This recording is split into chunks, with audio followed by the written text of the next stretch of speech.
Welcome back to the Deep Dive series, where each and every episode we take a look at a different NFL team and come up with a realistic outcome and prediction for them going into the 2022 NFL season. Keep in mind, at the end of this series, we're going to be wrapping it up with a 2023 NFL mock draft. By the way, prospect rankings should start coming out this week. Check the community tab. I'm going to have a vote out on when to release those. Those are going to be a load of fun. Speaking of fun, we're talking about the Colts today. This one's going to be very interesting because they made a bold move to go out and get Matty Ice after, the Carson Wentz thing didn't go so well. But what's crack-a-lackin'? It's your boy Baroshmo, just in case you did not know. So let's go ahead and do the gosh darn thing. That's a little redundant, but it is what it is. And we're going to look at the offense. Head coach is Frank Reich, and for all intents and purposes, this is his team. Marcus Brady has been with this squad, I think, since 2018 after formerly coaching in the Canadian Football League. But he is working under Frank Reich, and Frank Reich commands the offense. I will say this. I think the offense... obviously last year it looked a little bit different under Carson Wentz, and I think it'll kind of return to a bit of normalcy, at least when it comes to the passing game with Matty Ice. It'll be much like what we saw under Phillip Rivers. So I think kind of sort of the passing game will change in that regard, because with Wentz, they largely abandoned like the middle of the field underneath. They really focused on outside passes, anything outside of the hashes or close to the sideline, to kind of eliminate mistakes and turnovers, and we know that didn't go all that well. So I think we'll see a return to attack in the middle of the field, return to a little bit of these underneath intermediate passes over the middle of the field, more mesh, more triangle concepts and whatnot. We'll try to get guys to have to make split-second decisions, mainly these linebackers and safeties, split-second decisions on these guys underneath, and hopefully find the right open guy. But a lot of that's going to have to do with the depth of what they have at receiver as well. But we know the bread and butter of this squad is the running game. And for all, the running game has been about the same for the last few seasons, as they like to run inside zone and split zone rushing concepts. They like to operate mainly out of 11 and 12 personnel, though we could see maybe a move to 13 personnel a little bit this year, as they went out in the draft and they grabbed these very able-bodied, these very nicely built and athletic tight ends, great movement skills in who was it, Jelani Woods and even actually Andrew Ogletree, who I think has a good shot to make the roster out of Youngstown State. But the tight ends, they have a lot of responsibility when it comes to this offense, because their duties, they have big blocking duties. They expect a lot of movement from these guys. So I think it was pretty apparent, going out and get Woods and getting Ogletree. It's pretty apparent that they know they want to. They are going to be a run first team, and they're going to focus on that, but they feel like, at least in terms of the passing playbook, that kind of opens up quite a bit with Matty Ice. Let's go ahead and look at the roster. We can talk about Jonathan Taylor. It won't take too long. He good. He real good. He is ideal for this scheme. They bring in Philip Lindsay. I like that one a lot, as good depth. Nyheim Hines, obviously very good scat back there. And then it's going to be interesting who the fourth running back is that they keep. I think my money is going to be on Devontae Price, just because he offers very good return ability. I wasn't the biggest CJ Verdell fan going into the draft, and this was even before the injury, though this is a blocking scheme that really kind of like it's tailor-made to his game. He's a guy that really likes to make those split-second decisions, having to wait for blocks or be patient for blocks to kind of open up really isn't his game. He likes to just really throw his weight almost immediately at the handoff and go straight into the offensive line. That kind of like works well in this offense. When it comes to the tight ends, of course, Mo Alley Cox, they no longer have, oh my gosh, I want to say Dallas Goedert. It's not Dallas Goedert. Oh, Jack Doyle. There we go. He retired this offseason. So Mo Alley Cox, I think Jelani Woods has a chance to see the field pretty early, because Kylan Granson, he's too undersized to really be capable in this blocking scheme, in my opinion. He's more of this like this tight end you would maybe like he's a big slot. That's what he really is. Fortunately for this running game, they have a very good offensive line with kind of the anchors being Quentin Nelson, who is probably the best guard in all of football, Braden Smith, and Ryan Kelly. Danny Pittner played pretty well last season in a reserve role, and now I think he's going to get that shine, get the spotlight, I guess you would say, on him as he actually gets a starting role with Mark Lewinsky now gone to the Giants, so he's going to take over at right guard. The big question is left tackle. They have Matt Pryor. Matt Pryor actually played pretty well in spurts for this squad, whether it was at right tackle. He had a few, he had like, I think a little under 100 snaps last year at left tackle. My money's on Bernhard Raimann. Ended up getting the start, though. The guy's a pro ready-made prospect. I was surprised that he ended up making it to the third round. I really thought he was a guy that could sneak into the back end of the first or get selected somewhere in the second. He ends up going to the third. It's kind of a steal, and that's kind of what the Colts draft was, a bunch of steals, as we'll kind of get into it. But their offense, whether it's Pryor or Raimann, like I think those are two very capable options at left tackle. But outside of that, Dennis Kelly is really the only depth that this team has. Will Fries did not look good in all 30 snaps that he played last year. I don't really see him being a guy that you want to, like, if their injuries hit, him to come on the field. Jason Spriggs has been just this journeyman backup that you hope doesn't make the field. But they got a ton of youth in the form of guys like Josh Seltzner? I don't know. He came from Wisconsin. I was a fan of him in the draft process. Ryan Van Denmark really impressed during the off-season draft process. Ended up not getting drafted. I thought he would have been like a late day 3 guy, but a guy with a wealth of experience that if he had to make a couple of starts, I wouldn't feel terrible about. But yeah, man, if guys go down, I don't think this offensive line is going to be looking that good. Mainly on the interior. Even Wesley French, man, I wasn't a huge fan of that, of Western Michigan, I believe. He was all right. Nothing special. He's going to be a depth guy going forward. You just hope he doesn't see the field. So if injuries hit, things get a little dicey. I guess not at the tackle position so much, because I got faith in Pryor. I got faith in Raimann. Dennis Kelly has been a very wonderful spot starter when you need him to be. He's a replacement level starter, but a good one to have. They're going to be getting good blocking, I think, from Jelani Woods. Great build, good receiving upside. A guy that just really, the former quarterback, needs to really just refine the position. But Mo Alley Cox, I got faith in. But when it comes to receiver, man, they don't got a lot of playmakers for their boy Matty Ice. They got Michael Pittman, huge fan of. I like him.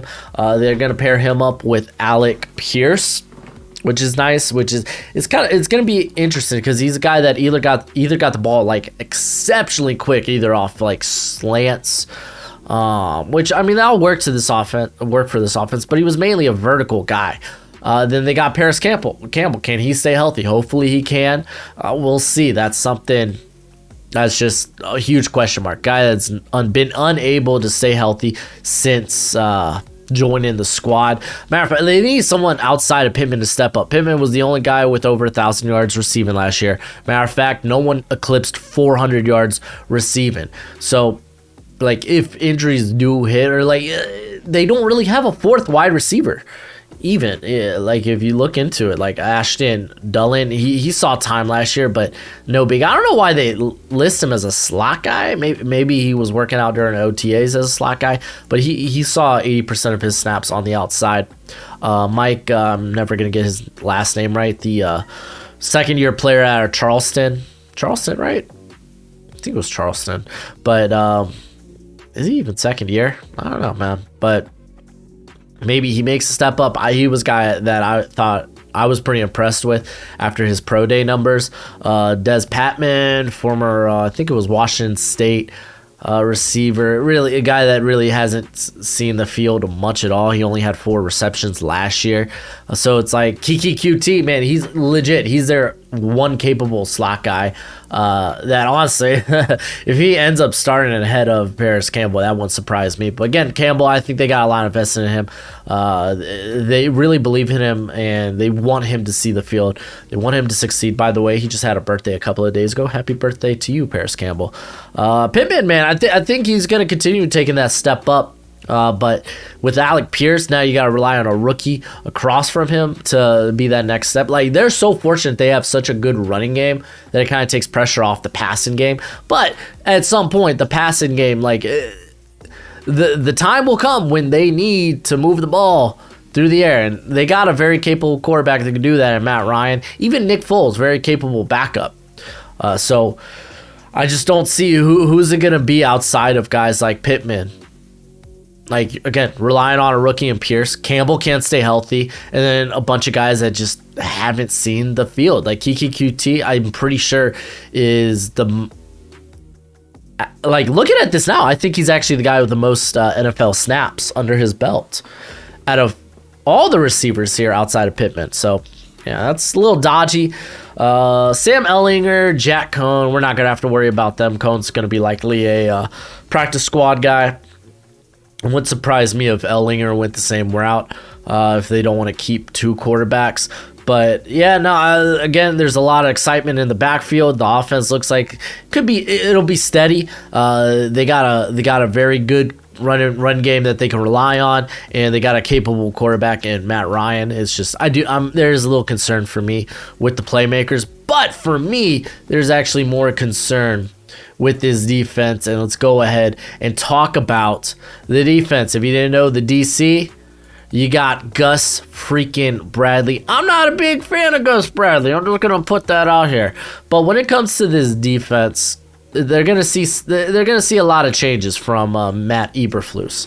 I think some people will point out the biggest difference is, well, the defensive front when it comes to the scheme, as they go from a 4-3 to a 3-4. So you're going to see more odd fronts, and that might, for some people, that might be the biggest difference. For me, it actually comes with coverage, because they go from a primarily cover 2 team to a cover 3. That's what they're going to be, cover 3 through and through.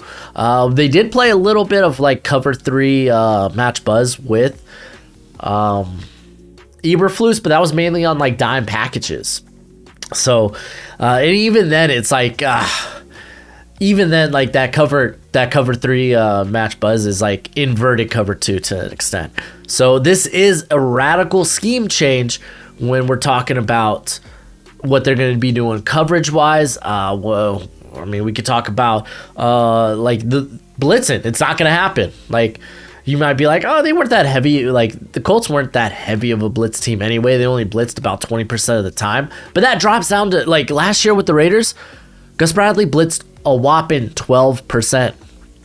Since being a coach/coordinator in the NFL, he has been consistently at the bottom of blitz rates. Like, this dude does not blitz. He hates to blitz. He's allergic to blitz. So it's like, no, I'm going to rely on my front 4 essentially to get pressure, and my guys to be good in coverage.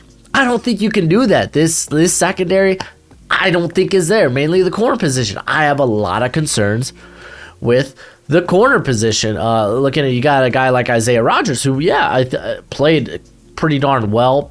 I think he actually saw the most snaps of any corner not named Kenny Moore, which Kenny Moore is just freaking wonderful.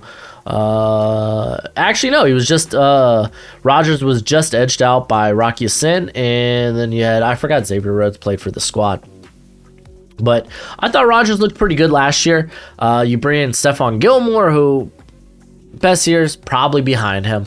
So it's like you're gonna rely on those 2 guys.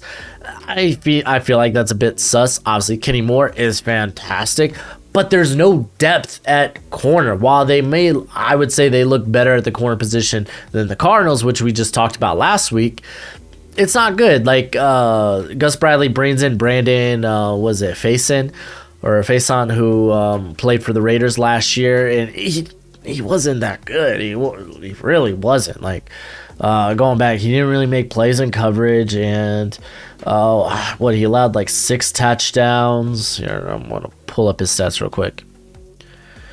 Okay, he had like 10 pass breakups, but he was thrown to 75. It was thrown at 75 times last year, which is a high rate. A high rate.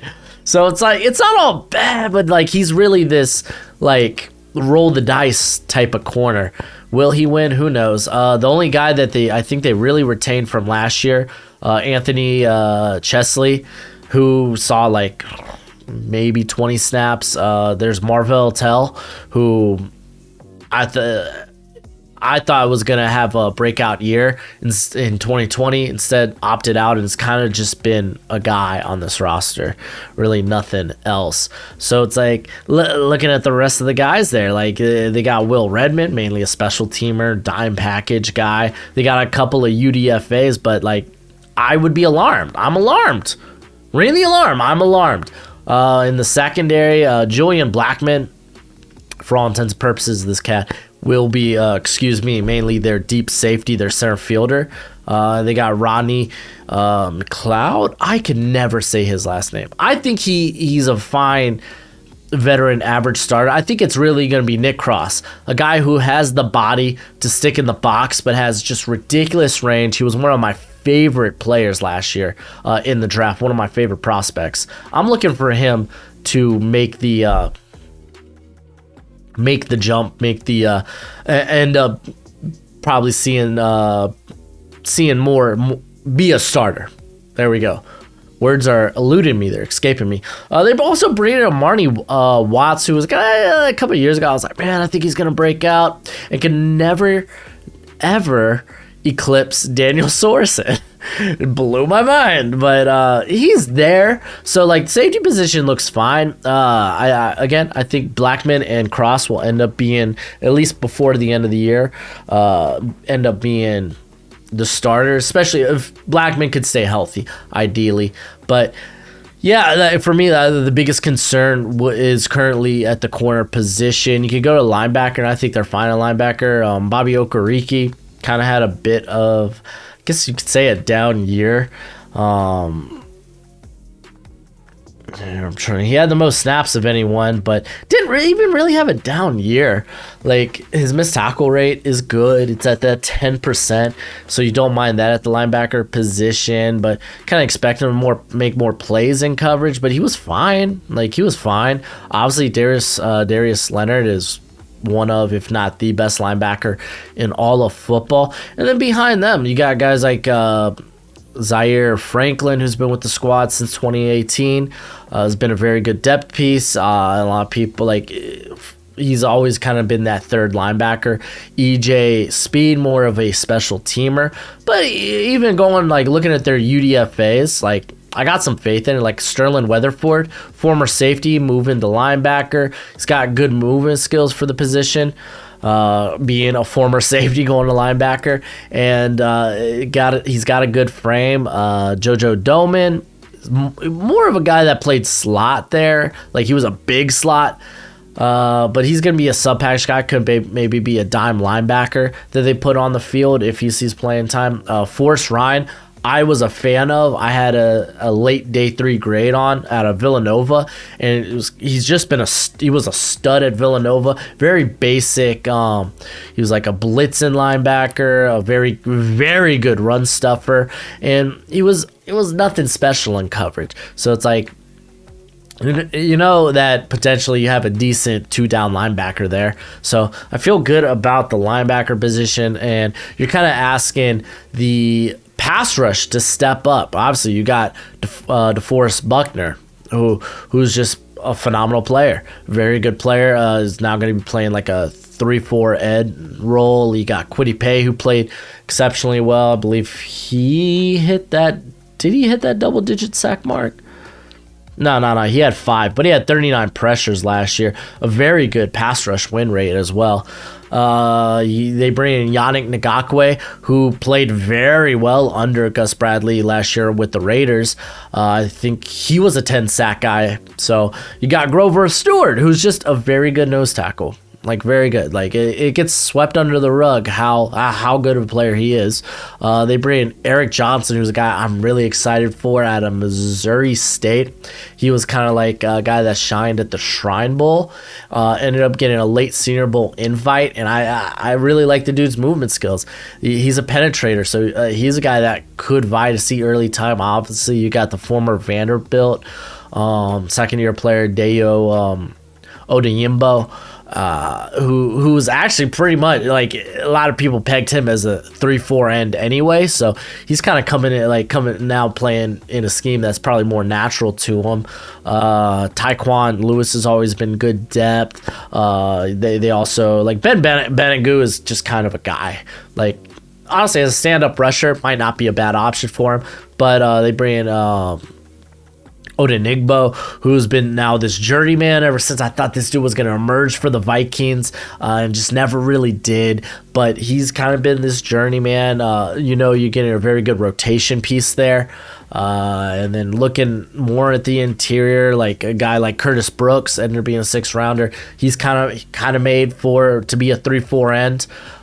Bit of an older prospect, but a guy that's just ridiculous athletically, and always played well above the competition. He was, I thought, one of the most impressive players on that defense when they went against Bama, outside of obviously Sauce Gardner. But I thought Curtis Brooks was just a guy that just flashed. Like, for a guy that's slightly undersized, like, wasn't not getting bodied on the interior whatsoever, and I liked that about him. So, like, the question... It's just the unfortunate question with this defense is, okay, can the pass rush hit home? At least we have a proven, like, okay, we know Yannick could do well under Gus Bradley. Kwity Paye looked very encouraging in his rookie year. So, like, I feel a bit better about that. Obviously, you got DeForest Buckner as well. So I feel a bit better about the pass rush, but I don't feel good about the corner position. The corner position, I think, is going to be scary. Mainly, not really, like Isaiah Rodgers, I have confidence in being a very good corner in the NFL. Gilmore, man, even if Gilmore could bring out the Gilmore of old for a couple of games this year, it's just the depth is just atrocious in the secondary. It's just really bad at the corner position, and we didn't really talk about Kenny Moore. By the way, Kenny Moore, probably best slot corner in football. I don't know. I can't remember how many outside snaps did this cat have. Okay, he played like almost 200 snaps on the outside, so he's another guy capable of playing on the outside. But dude's just phenomenal. So that's kind of your offense and defense. By the way, outside Justin Tucker, you probably got the coolest kicker in the NFL, and Rodrigo Blankenship. I love those glasses. But let's go ahead and talk about my projected starters, and I do this based on snap count, not based on base formations. I could care less about who's your base guys. Show me who's going to see the field the most. That's going to dictate how well you do next season. So let's go ahead and get into that. As obviously at quarterback on offense, you're going to be having your boy Matty Ice, Jonathan Taylor, one of the best running backs in the NFL today. And then you got Michael Pittman Jr., Alec Pearson, Paris Campbell. That's kind of what has to be at wide receiver because the depth is pretty bad. And then I'm gonna lean into Bernhard Raimann, maybe taking that left tackle position, becoming the starter. If not at the beginning of the year, at some point during the season. As well, like Matt Pryor though is a solid option. Quentin Nelson, Ryan Kelly, Danny Pittner, and Braden Smith. Looking at the defense, I got Kwity Paye, Yannick Ngakoue. You got Grover Stewart there as the nose tackle, and then obviously DeForest Buckner. That boy's going to see the field a ton. Darius Leonard. I don't know why I said Leonard. Leonard and Bobby Okereke. And then Stephon Gilmore, Isaiah Rodgers, Kenny Moore, Julian Blackmon, and I said it earlier in the video. Nick Cross.